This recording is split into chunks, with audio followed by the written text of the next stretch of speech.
தந்தி தொலைக்காட்சி நேயர்களுக்கு வணக்கம். நல்லதை சொல்வோம், நல்லதை செய்வோம், நல்லதே நடக்கும். ஒரு வாழ்க்கையில் நல்லது நடக்க வேண்டும் என்று சொன்னால் நல்லதை சொல்ல வேண்டும், நல்லதை செய்ய வேண்டும். அந்த அடிப்படையில் இன்றைக்கு 15/3/2018 வியாழக்கிழமை அவிட்டம் நட்சத்திரம் மாலை 5:16 வரை, பிறகு சதயம் நட்சத்திரம். இன்றைக்கு நான் உங்களுக்கு சொல்ல இருக்கிற நல்ல கருத்து, இன்றைக்கு நாட்காட்டியிலே பார்த்தால் உலக மாற்றுத்திறனாளிகள் தினம் என்று போட்டிருக்கும். மாற்றுத்திறனாளிகளாக இருக்கிறோமே என்று கவலைப்படக்கூடாதா? அதாவது துளைவிட்ட மூங்கில்கள் தான் புல்லாங்குழல் ஆகின்றன, உளியின் வலியை பொறுத்து கொண்ட கற்கள் தான் துதிக்கப்படுகின்றன, இல்லையேல் அவை மிதிக்கப்படும் என்று ஒரு கவிதை சொல்லுவார்கள். நாம் துளைவிட்ட மூங்கில்களே இருக்கிறதே என்று நாம் நிராகரிக்க முடியாது. மூங்கிலே துளை இருந்தால்தான் நல்ல மெல்லிசை வரும். அதன் மூலமாக கானங்கள் மூலமாக மற்றவர்களை ஈர்க்க முடியுமாம். அதே போல உளியினுடைய வலியை பொறுத்து கொண்டால்தான் அந்த கற்கள் சிலையாகின்றன, சிலையாகி துதிக்கப்படுகின்றன, இல்லையேல் அவை மிதிக்கப்படும். எனவே மாற்றுத்திறனாளிகளுக்கும் நாம் மதிப்பு கொடுத்து அவருடைய கருத்துக்களை கேட்டு அவர்கள் வாழ்க்கையில் முன்னேறுவதற்கு நாம் வழிகாட்டியாக நாம் இருக்க வேண்டும் என்று தெரிவித்து, இன்றைக்கு நான் உங்களுக்கு சொல்ல இருக்கிற நல்ல கருத்து, மலர் தரும் வழிபாடு இருக்கிறதே, மகிழ்ச்சி தருகின்ற விதத்திலே நாம் அந்த மலரை உபயோகப்படுத்த வேண்டுமாம். நம் வாழ்க்கையிலே எந்த மலரை தெய்வத்திற்கு உபயோகப்படுத்தினால் எப்படியான மகிழ்ச்சி நமக்கு வரும் என்பதை பற்றி முன்னோர்கள் சொல்லி வைத்திருக்கிறார்கள். கோயிலுக்கு போகிற போது பார்த்தா பிள்ளையாருக்கு அருகம்புல் மாலை சூட்டுவார்கள், சில பேர் தும்பைப்பூ போடுவார்கள், அம்பிகைக்கு வேப்பிலை பிடிக்கும், அதே மாதிரி முருகனுக்கு எடுத்துக்கிட்டால் ரோஜாப்பூ மாலை போடுவார்கள், இறைவனுக்கு வில்வம் அர்ப்பணிப்பார்கள். இது மாதிரி நந்தியாவட்டையெல்லாம் போடுறது உண்டு, நந்திக்கு அருகம்புல் போடுவார்கள். இப்படியெல்லாம் செய்வதன் காரணமாக என்ன நமக்கு பலன் கிடைக்குது அப்படிங்கிறத நீங்கள் தெரிஞ்சுக்கணும். உங்களுக்கு என்ன பிரச்சனை இருக்கோ அந்த பிரச்சனைக்கேற்ற மலர்களை நீங்கள் சமர்ப்பிக்கலாமாம். அந்த மகிழ்ச்சி தருகின்ற விதத்திலே மலர் வழிபாடு என்று சொல்லி ஒரு கருத்துக்களை நம் முன்னோர்கள் சொல்லி வைத்திருக்கிறார்கள். நம்ம கோயிலுக்கு போகிற போது செந்தாமரையை கொண்டுகிட்டு போகிறோம். இந்த செந்தாமரை எதுக்கு போடுறது அப்படின்னா, செந்தாமரை விஷ்ணுவுக்கு அணிவிக்கணும். விஷ்ணுவுக்கு பிடித்தது செந்தாமரை. சிவப்பு வண்ணத்திலே அந்த தாமரை இருக்கும், தாமரை மேல் அமர்ந்தவள், அதனாலே தான் அலர் மேல் வங்கை என்று சொல்லி அலர் மேல் வங்கை என்பார்கள். திருமாலுடைய மனைவி துணைவி இருக்கிறதே, அந்த துணைவியாக இருக்கின்ற இலக்குமிக்கும் பிடித்தது இந்த தாமரை. அந்த செந்தாமரையை நாம் அணிவித்து வழிபட்டால் நம்முடைய வாழ்க்கையிலே செல்வ நிலை உயரும், மிக அதிக அளவிலே நமக்கு செல்வ விருத்தி உண்டாகும். அது மட்டுமல்ல, தொழிலில் மேன்மை கிடைக்கும், ஆத்ம பலம் நமக்கு கிடைக்குமா. ஆகையினாலே நீங்கள் ஆலயத்துக்கு செல்கின்ற பொழுது, குறிப்பாக விஷ்ணு ஆலயத்துக்கு செல்கின்ற பொழுது செந்தாமரை பூ கிடைத்தால் அதை கொண்டு சென்று அதை மாலையாக்கி அணிவிக்கலாம். சரி, அதே நேரத்திலே வெள்ளை தாமரை பூவில் இருப்பாள், வீணை செய்யும் ஒலியில் இருப்பாள் என்று சொல்லி ஒரு பாடல் வரும். அது சரஸ்வதிக்குரிய பாடல். வெள்ளையாக இருக்கக்கூடிய தாமரையை நாம் அணிவித்தால் என்ன நடக்கும்? வெள்ளை தாமரை, நந்தியாவட்டை, மல்லிகை, இருவாட்சி இதெல்லாம் ஒயிட் கலரில் இருக்கும், வெள்ளையாக இருக்கும். அப்படி வெள்ளையாக இருக்கக்கூடிய மலர்களை எல்லாம் நாம் தெய்வத்துக்கு அர்ப்பணிக்கின்ற பொழுது நம்முடைய மனக்குறை அகலும். மனதிலே சஞ்சலமாக இருப்பாங்க சில பேர், எப்போவுமே அவர்களுக்கு சஞ்சலம் குடிகொண்டு இருக்கும். அப்படி மனக்குறை அகலும். அது மட்டுமல்ல, தைரியமும் தன்னம்பிக்கையும் பிறக்குமாம். வெள்ளை மனமாக இருக்கணுங்கிறாங்கள. ஆகையினாலே மனமது செம்மையானால் மந்திரம் ஜெபிக்க வேண்டாம். மனக்குமுறல் இருப்பவர்கள், மன தெளிவில்லாமல் இருப்பவர்கள், தெளிந்த சிந்தனை அற்றவர்கள், மனக்குறைகள் ஏராளமாக வைத்திருப்பவர்கள் எல்லாம் வெள்ளைப்பூ போட்டு வழிபாடுகளை மேற்கொள்ள வேண்டும். சரி, அதற்கு அடுத்தது தங்க அரளின்னு ஒன்று இருக்குது. அந்த தங்க அரளி செடி இப்போ சில இடங்களில் இருக்குது. ஆனால் இப்போ பூக்களுடைய விலைகள் எல்லாம் உயர்ந்து விட்டது, மாலைகள் எல்லாம் விலை உயர்ந்து கொண்டு வருகின்றன. காரணம், அவை கிடைப்பதில்லை. அதில் தங்க அரளின்னு ஒரு பூ, அந்த பூவை நீங்கள் எடுத்து தெய்வத்துக்கு அணிவிச்சிங்க அப்படின்னா, குறிப்பாக பெண் தெய்வத்துக்கு அணிவிச்சா, வடக்கு நோக்கிய தெய்வத்துக்கு அணிவிச்சா மாங்கல்ய பாக்கியம் நிலைக்குமா, கடன்களும் நிவர்த்தி ஆகும். எனக்கு தெரிஞ்ச ஒரு வீட்டில் கணவனுக்கு ரொம்ப சீரியஸாக இருந்தார், கணவனுக்கு ரொம்ப முடியலை. மனைவி ஜாதகம் பார்க்க வந்தாங்க, எனக்கு மாங்கல்ய பாக்கியம் நல்லா இருக்குமா ஐயா அப்படின்னு கேட்டாங்க. மாங்கல்ய பலம் நல்லா இருக்கணும் அப்படின்னா ஜாதகத்தில் 8ஆம் இடம் நல்லா இருக்கணும். 8ஆம் இடம் நன்றாக இருந்தால்தான் அதான் மாங்கல்ய ஸ்தானம். அது கொஞ்சம் பலக்குறைவாக இருந்துச்சு, இருந்தாலும் குரு பார்த்துச்சு, குரு பார்க்க கோடியன்மை அப்படிம்பாங்க. ஆகையினால இப்போ நடக்கிற திசாபுத்திக்கு ஏற்ப நீங்கள் துர்க்கையை கும்பிடுங்க. அந்த துர்க்கைக்கு நீங்கள் போடுறது இதே மாதிரி தங்க அரளி பூ எடுத்து மாலையாக்கி போடுங்க அப்படின்னு. அது போட்ட பின்னாலே அவருடைய கணவருக்கு மிக அதிகமான பலவிதமான நோய்கள் இருந்துச்சு. ஆனால் ஒவ்வொன்றும் படிப்படியாக குறைந்து ஒரு 5-6 மாதத்திலே அவர் நார்மல் நிலைக்கு வந்து இப்போ 5-6 வருடங்களாக நல்ல நிலையில் இருக்கிறார். காரணம் என்ன அப்படின்னா, ஒரு பெண்ணுக்கு மாங்கல்ய பாக்கியம் முக்கியம். ஆகத்தான் பொருத்தம் பார்க்குற போது கூட மாங்கல்ய பொருத்தம் பார்ப்பார்கள். அந்த மாங்கல்ய பாக்கியத்தை எது தருது அப்படின்னா, தெய்வத்துக்கு அர்ப்பணிக்கிற பூவிலே தங்க அரளி பூ போட்டு வழிபட்டோம் அப்படின்னா பெண்களுடைய மாங்கல்ய பாக்கியம் நிலைக்கும். அதே நேரத்தில் செம்பருத்தின்னு ஒரு பூ இருக்குது.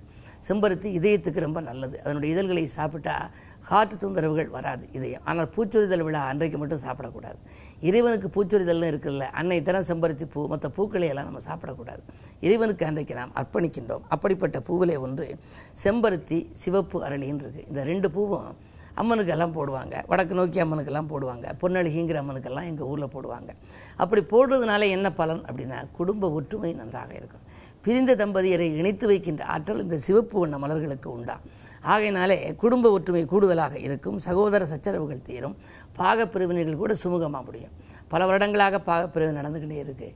பஞ்சாயத்து வச்சுக்கிட்டு இருக்க முடியலைங்கிறாங்க. அவங்க இது மாதிரி பெண் தெய்வத்திற்கு செம்பருத்தி மாலை போட்டு கோரிக்கையை சொல்லி அர்ச்சனை செய்து வழிபட்டு வர வேண்டும். இதுபோல் இன்னும் ஏராளமான பூக்கள், அந்த பூக்களை போடுவதனாலே என்ன பலன் என்றெல்லாம் முன்னோர்கள் சொல்லி வைத்திருக்கிறார்கள். அந்த அடிப்படையிலே உங்களுக்கும் இந்த நல்ல கருத்துக்களை தெரிவித்தேன் என்று சொல்லி இனி இந்திய ராசி பலன்களை இப்பொழுது உங்களுக்கு வழங்கப் போகின்றேன்.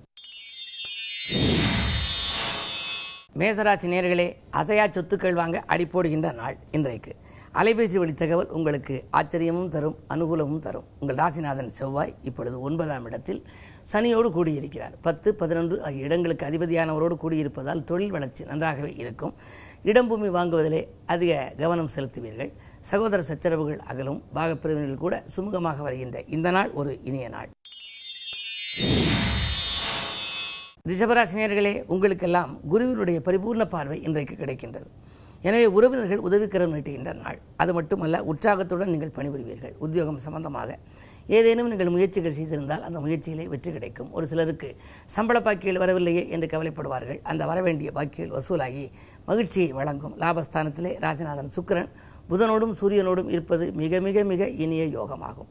எனவே புது சுக்கிர யோகம், புது ஆயத்திய யோகம் இருப்பதால் கல்விக்காக, கலைக்காக எடுத்த முயற்சிகளில் கூட உங்களுக்கு வெற்றிகள் கிடைக்கலாம்.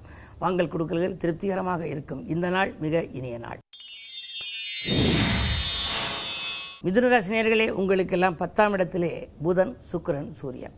உங்கள் ராசிநாதன் 10ஆம் இடத்திலே நீச்சம் பெற்று உச்சம் பெற்ற சுக்கிரனோடு இணைந்து நீச்சபங்க ராஜயோக அடிப்படையில் இருப்பதால் இந்த நாள் மிக இனிய நாள்.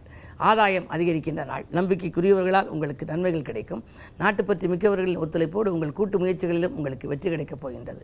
சரி, கண்டகச்சனி இருக்கிறது என்று நீங்கள் கவலைப்பட வேண்டாம். கண்டகச்சனியின் ஆதிக்கம் இருந்தாலும் கூட குரு வீட்டில் சனி இருப்பதால் பெரும்பான்மையான அளவில் பாதிக்காது. உங்களை சார்ந்த குடும்பத்தினருக்கு மருத்துவ செலவுகள் ஏற்படலாம். அவை மருத்துவ பரிசோதனை மூலம் நீங்கள் சரி செய்து கொள்ள இயலும். கடகராசினியர்களே, உங்களுக்கெல்லாம் சந்திராஷ்டமம். எது செய்தாலும் ஒரு முறைக்கு பல முறை யோசித்து செய்ய வேண்டிய நேரம். ஏனென்றால் 8லே சந்திரன் அடியெடுத்து வைக்கின்ற பொழுது விரயங்கள் கூடுதலாக இருக்கும். உடன் இருப்பவர்களெல்லாம் பகையாகி போகலாம். குடும்பத்தில் நிம்மதி என்ற ஒன்று இல்லையே என்று கவலைப்படுவீர்கள். அப்படிப்பட்ட நாள் தான் இன்றைக்கு. இருந்தாலும் கூட விரயங்கள் அதிகமானாலும் வருமானம் உங்களுக்கு திருப்திகரமாக இருக்கும். தனஸ்தானாதிபதி சூரியன் புதனோடு இணைந்திருக்கின்றார். கிழமை வியாழன் என்பதால் குருவை வழிபட்டால் குதூகலம் நிலைக்கும். சிம்மராசினியர்களே, உங்களுக்கெல்லாம் சஞ்சலங்கள் மாறி சந்தோஷங்கள் சேருகின்ற நாள். அது மட்டுமல்ல, உங்களுக்கு தனவரவும் திருப்திகரமாகவே இருக்கிறது. எந்த காரியத்தையும் எடுத்தோ முடித்தோம் என்று செய்து முடிப்பீர்கள். அரசியல் மற்றும் பொதுநலத்தில் இருப்பவர்களுக்கு புதிய பொறுப்புகள் கிடைக்கலாம். அர்த்தாஷ்டம சனி இப்பொழுது விலகிவிட்டது. ஆனால் அதே நேரத்தில் அர்த்தாஷ்டம குருவாக இப்பொழுது வந்திருக்கின்றார். குரு வக்கரம் பெற்றிருப்பது ஒரு வழிக்கு யோகம்தான். தாய் வழி ஆதரவு கிடைக்கும். வாகனங்களால் பழுதாகிறது என்று வாட்டம் கண்டவர்கள் புதிய வாகனங்கள் வாங்கும் முயற்சியில் ஆர்வம் காட்டுவீர்கள். இந்த நாள் உங்களுக்கு ஒரு நல்ல நாள். கன்னிராசினியர்களே, உங்களுக்கெல்லாம் நேற்றைய பிரச்சனை இன்று நல்ல முடிவுக்கு வருகின்ற நாள். நினைத்த காரியத்தை நினைத்தபடியே செய்து முடிப்பீர்கள். பயணங்களால் உங்களுக்கு பலன் கிடைக்கும். உத்தியோகத்தில் உள்ளவர்கள் சக பணியாளர்களுக்கும் வெளிநாட்டு யோகம் வந்துவிட்டதே, நமக்கு இன்னும் வெளிநாட்டு யோகம் வரவில்லையே என்று இயங்கியவர்களுக்கு இன்றைக்கு வெளிநாட்டு பயணம் வருவதற்கான அறிகுறிகள் தென்படுகின்றன. சுகஸ்தானத்திலே செவ்வாய் சனி இருப்பதால் அசையா சொத்துக்களும் வாங்கலாம். வாகனங்கள் மற்றும் விலை உயர்ந்த பொருட்களை வாங்குவதிலே கவனம் செலுத்துவீர்கள். இந்த நாள் ஒரு நல்ல நாள். துலாம் ராசி நேயர்களே, உங்களுக்கெல்லாம் பிணக்குகள் தீர பிரியமானவர்கள் வழிகாட்டுகின்ற நாள். பிரச்சனைகளிலிருந்து நீங்கள் விடுபடுவீர்கள். 2லே குரு இருப்பதால் கடன் பிரச்சனைகள் தீரும். வாங்கல் கொடுக்கல்கள் ஒழுங்காகும். பண தேவைகள் உடனுக்குடன் பூர்த்தியாகும். உத்தியோகம் மற்றும் தொழிலில் எதிர்பார்த்த நற்பலன்கள் கிடைக்கும். இந்த நாள் ஒரு நல்ல நாள். விருச்சிக ராசி நேயர்களே, உங்களுக்கெல்லாம் வியக்கும் தகவல் வீடு வந்து சேரும் நாள். வேண்டிய உதவிகளை நண்பர்களும் செய்து கொடுப்பார்கள், உறவினர்களும் செய்து கொடுப்பார்கள். 3ஆம் இடத்திலே கேது இருப்பதால் உடன்பிறப்புகளை கொஞ்சம் அனுசரித்துக் கொள்வது நல்லது. பாக பிரிவினர்கள் சுமூகமாக முடியலாம். 5ஆம் இடத்திலே சூரியன் புதன் சுக்கிரன், பிள்ளைகளால் உங்களுக்கு பெருமை உண்டு. பிள்ளைகள் கலைத்துறை அல்லது ஏதேனும் ஒன்றிலே அவர்கள் வெற்றி கொடு நாட்டுவார்கள். அதன் மூலமாக உங்களுக்கு நல்ல பெயர் கிடைக்கலாம். அது மட்டுமல்ல, சூரிய பலம் 5இலே நன்றாக இருப்பதால் அரசியல்வாதிகளாலும் உங்களுக்கு அனுகூலங்கள் உண்டு. இந்த நாள் மிக மிக இனிய நாள், தொழில் வளர்ச்சி மேலோங்கும் நாள். தனுசு ராசி நேயர்களே, உங்களுக்கெல்லாம் சுபகாரிய பேச்சுக்கள் முடிவாகும் நாள். சொல்லை செயலாக்கி காட்டுவீர்கள். துணிந்து நீங்கள் சில முடிவுகளை எடுத்து மற்றவர்களை ஆச்சரியப்பட வைக்கப் போகின்றீர்கள். என்ன இருந்தாலும் ஜென்மச்சனியின் ஆதிக்கம் இருக்கிறது. ஒரு சில காரியங்கள் காலையில் நடைபெறாவிட்டாலும் கூட மாலையில் நடைபெறலாம். பயணங்களால் உங்களுக்கு பலன் உண்டு. தூரதேசத்திலிருந்து வரக்கூடிய தகவல் அனுகூலமான தகவலாக இருக்கும். மகர ராசி நேயர்களே, ஜென்மத்திலே கேது, 7இலே ராகு. உங்களுக்கு எதிர்கால திட்டங்கள் எளிதில் நிறைவேறுகின்ற நாள். இல்லத்திலே நல்ல சம்பவங்கள் நடைபெறுவதற்கான அறிகுறிகள் தென்படுகின்றன. 3ஆம் இடத்திலே சுக்கிரன் புதன் சூரியன்.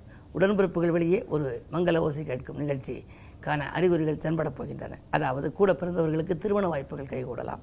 அது மட்டுமல்ல, சுக்கிரபலம் நன்றாக இருப்பதால் உங்களுக்கு ஆடை ஆபரண சேர்க்கை இன்றைக்கு உண்டு.